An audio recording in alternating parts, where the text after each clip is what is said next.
આજે આપણે આવી ગયા છીએ ભાવનગર જિલ્લાના બોરડા ગામે, જ્યાં રાજુબેન શિયાળ નામે એક બહેન રહે છે. 3 વર્ષ પહેલાં વાવાઝોડાના કારણે તેમનું ઘર પડી ગયું હતું. ત્યારથી નાની ઝૂંપડીમાં રહેવા લાચાર હતા રાજુબેન.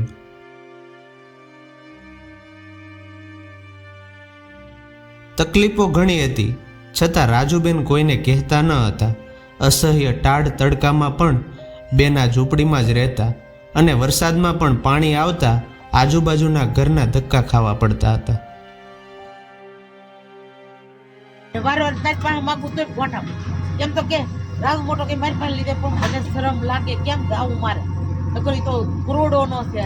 આ 12 લાખ આપ્યા પોસ્ટના છોકરા હજી હારે થાય પણ અહીંયા તરી શરમ આવે મને ઈ પણ આ તમારી દયાથી તોય નભી જાવ એમ બારી બધા હરાવ ને બાબા આ દુકાન વાળો તો લીધા છે આલ ખરે એક પાન 2000 લઈ વાલી એક ભલે જ આપે મારા પણ એવું ઈ બોકેલા છે ભાઈ મારે તો રાવ મોટો બાપ ગણું તો ઈ ભાઈ ગણું તો ઈ મારા ભગવાન મને હું મરી તો એ મધુન કોઈ ભૂલતી નહીં એને તો કોક કાપી નાખે ને તો એના પગ પકડી જાય. મારી તો દુનિયા ભલે ગમે એવી વાતો રાજુબેનને હવે આ અવતાર ભારે લાગવા માંડ્યો હતો. આટલી ભક્તિ છતાં એમને એમ લાગવા માંડ્યું કે ભગવાન કેમ મારી સામું નથી જોતો. પણ ઘણા વર્ષોની પીડા સહન કર્યા બાદ રાજુબેનને ત્યાં ઈશ્વર રૂપી બની બોરડા ગામના સરપંચ શ્રી રાજુભાઈ આહિર આવે છે અને બેનની બધી તકલીફો અને ચિંતાઓને પોતાની ગણી લે છે અને તેમનું ઘર બનાવવાની શરૂઆત કરી દે છે.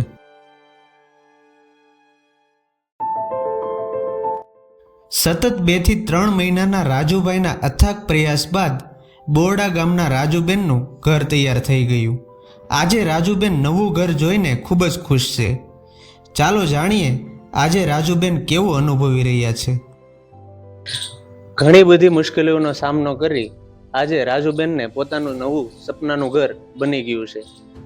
રાજુબેને ઘણા બધા દુઃખનો સામનો કર્યો, ઘણી બધી પરિસ્થિતિઓનો સામનો કર્યો અને ત્યાર પછી તેમને આ ઘર મળ્યું છે.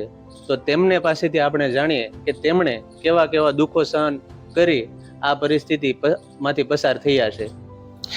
રાજુબેન, તમારું ઘર કઈ રીતના પડી ગયું હતું? તો ભાઈ પડી ગયું હતું કઈ ગાય ગોરમટી કરતા ને એમનું પડતું જાય ને એમાં રહેતા. પછી હાવ પડી ગયું. પછી આ ઝૂંપડીમાં રહ્યા. ઝૂંપડીમાં 5, 6, 7, 8 વર્ષ રહ્યા. મારી બા ઓફ થઈ ગયા. પછી તો કોઈ હાલવાળું નહીં. હું એમાં ને એમાં પાણી ભરાય, ખાટલા હેઠે ગોદડા પલાળીએ શું કહ્યું ભાઈ. હું કોક ભાઈ મને એક પતરાવાળું મકાન કરજો ને ભાઈ, અમારા પોવાડામાં કહું ભાઈ કરજો ને બાપા. વળી મારી બેન છે બિચારી નાની કે રાજુ મોટા કે બેન ને એક પતરાવાળું મકાન કરી દે ને ભાઈ. કોઈ જે કીધું ને તમને પણ આજ કઈ કે એટલે મને કોઈ જે કીધું બેને હું બનાવી દઉં કે બેન. એ તો સવારે આવ્યા પછી કે ત્યાં બેન કરવું મકાન. હું અહીંયા ભાઈ મારી પાસે કાંઈ નહીં એવો ભાઈ, હું કાંઈ કરીએ કોણ કાંઈ સા ન મારી થતા એક રોટલા બેઠા થાય ને તગારું ન લેવે ભાઈ. કડિયારે કોણ રહે એ કે એ તું ચિંતા કરી માકે તારે એ હું બધું કરી દઈએ કે બેન.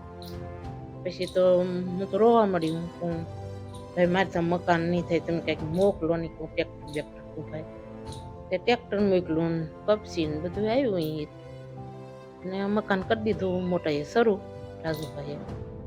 હું તો સારું એનું કર્યો એમ કરીને ભાઈ ઓલું કર્યું ને મારે તો મકાન એ હવે થઈ ગયા બહુ બેઠી. મેં તો પાણીમાં 1 વર્ષ તો રી ભાઈ પાણી આવ્યું તોય પણ કોઈ ધોવાય ન આવે. ધોવાય તો રાજબેન આમે તો પછી રમવા વાળા નવરાત્રી રમે એને કહું ભાઈ હું તો જ્યાં હોય ના કહું ત્યાં નાની કે બધી હું કીધા કરા કે એ પેપર પતરા નાખીને રહી કે બેન કે હું પણ કેમ રહેવું. કોઈક 5 મહેમાન આવે તો બિચારા હેઠા બેસી જાય. કાંઈ ખાટલો નહીં, કાંઈ ખુરશી નહીં, કાંઈ હોય તો બેહાડું ને બિચારા.